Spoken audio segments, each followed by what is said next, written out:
Afternoon, folks. Welcome back. It's John Pettipas, 25 minutes past 1. Actually, it's 1:30 now, a little bit later than I expected. It's 1:30 in the afternoon on Saturday, which is the 28th day of May, Memorial Day weekend. I held up this card in my most recent video of the $26.5 million that's been spent on the mass casualty commission so far. There's a piece in today's Halifax Herald.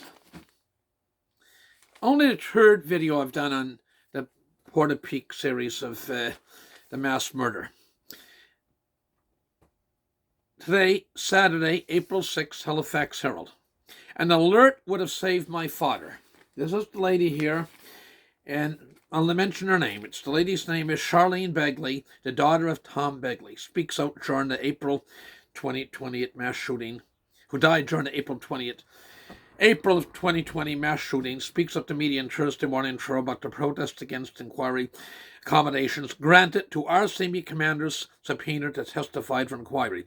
Christine Begley made a clear and concise case Thursday that a public alert message would have saved her father's life on the morning of April 19, 2020. I want to know why the RCMP have never put out an alert, Begley said Thursday, during a break from the protests they were having. Tom Begley, a retired firefighter and known Good Samaritan, was always ready to lend a helping hand. Fatally shot at West Wentworth at about 9 o'clock in the morning on the second day, that fateful Sunday morning. And so this is for all these people, the Heather O'Brien lady, the Bond brothers' parents, all this rural Nova Scotia. People help one another, and they were all good people. There's not one life lost that wasn't valued. All life is precious, but they were an especially good bunch of people. Rural, small town Nova Scotia. And you can just see the grief in the ladies looking at her. She lost her father. The RCP Staff Sergeant and his sidekick, they're granted special, they can testify by Zoom. And it'll be, a transcript will be done. And that transcript will be posted. So nobody will actually ever see what was said. So in case he slips up and makes something that doesn't fit the storyline, that will be taken out. A transcript will be done. I read that in yesterday's paper. And it's unbelievable. They take $26.5 million. Do the math, folks. There's only so many people involved. And I said in my video a day and a half ago that I'm certain it'll be $40 million and maybe $50 million. You got Justice Kennedy doing the job.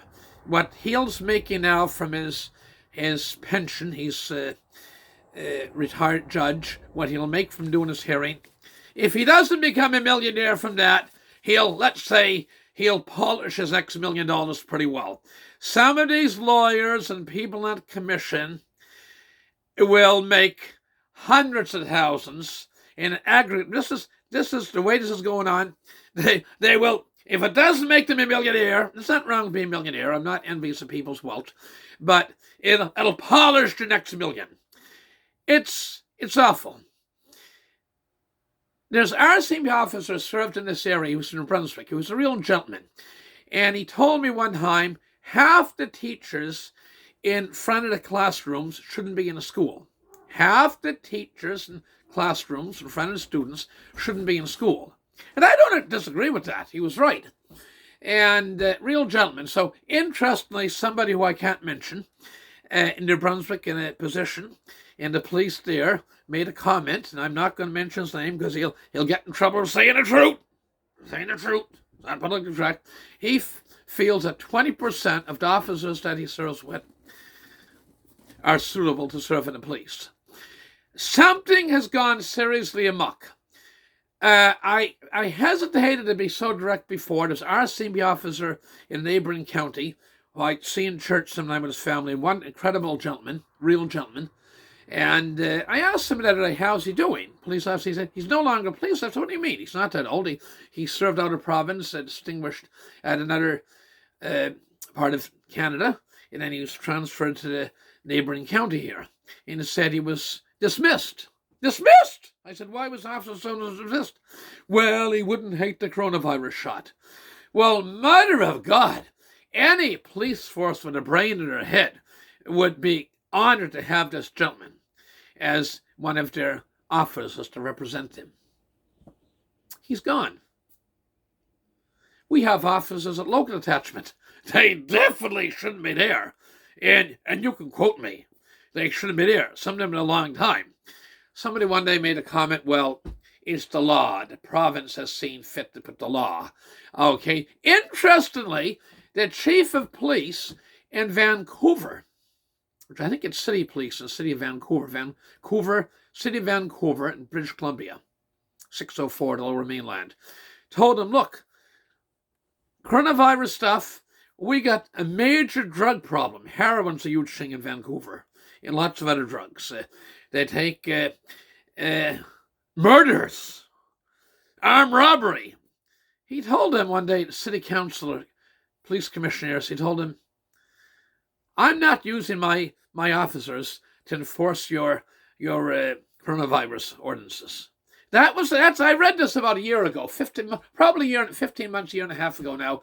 I'm not using my police officers to enforce your coronavirus ordinances. He got things to deal with, like major problem with drugs, heroin included, heavy stuff, murders,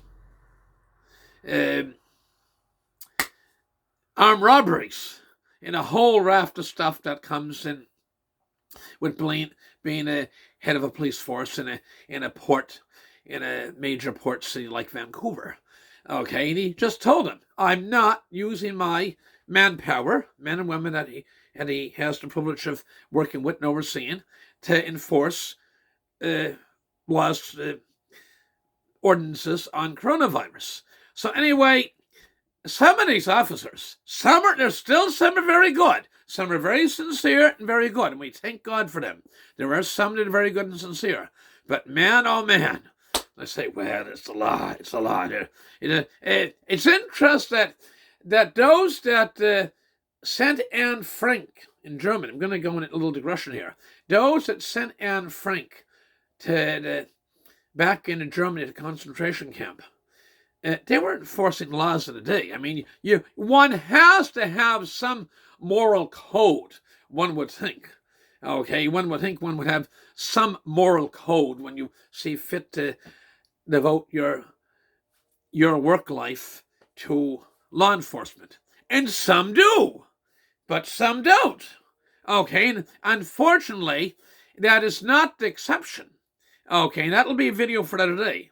There's a fair amount in prominent positions that don't have an immoral code, and that becomes a real problem. But again, man, oh man, when you have this gentleman's grieving daughter, and she can't sit there to find out, I repeat, I know there's no way you could have stopped Gabriel Wortman on the first night, but the second day, for not putting out an alert, pretty well all those people would have been alive. The people that died the second day. Just, it's unconscionable. Okay. And to see what this is, the card, by the way, is basically white. It seems, and I'm not a cynical guy, I hate cynicism.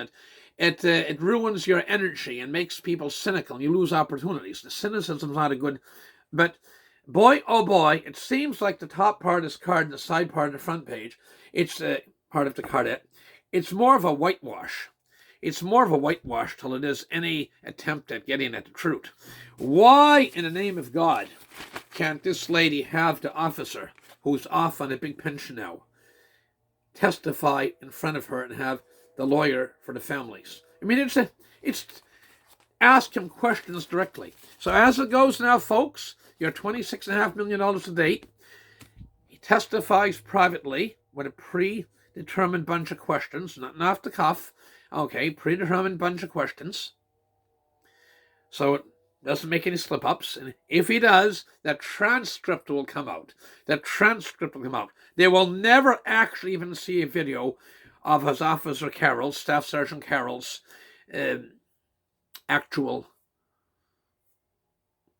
testimony. And that's not right. With that, I got to go to the more detailed article again. It's today's Halifax Herald, page A6. All the best, God bless. But man, oh man, we're spending a lot of money on something that's given us very questionable. Yes, the report hasn't come out yet, I can say, John. Technically hasn't come out. We spent $26.5 million so far, and I'm quite confident in saying it'll be $40 million and probably go up closer to $50 million. The lawyers and retired judge, and they're doing fine, folks. They're doing well. You know, there'll be nobody comes out of this without in the six figures, 100 grand or more, and that's for the lower minions. It'll be, as I repeat my mantra, several of them will make them a millionaire or polish off the next million that are the commissioners and the chairman of it and so on. And that's unfortunate. That is not justice in my opinion. Thank you. Bye for now.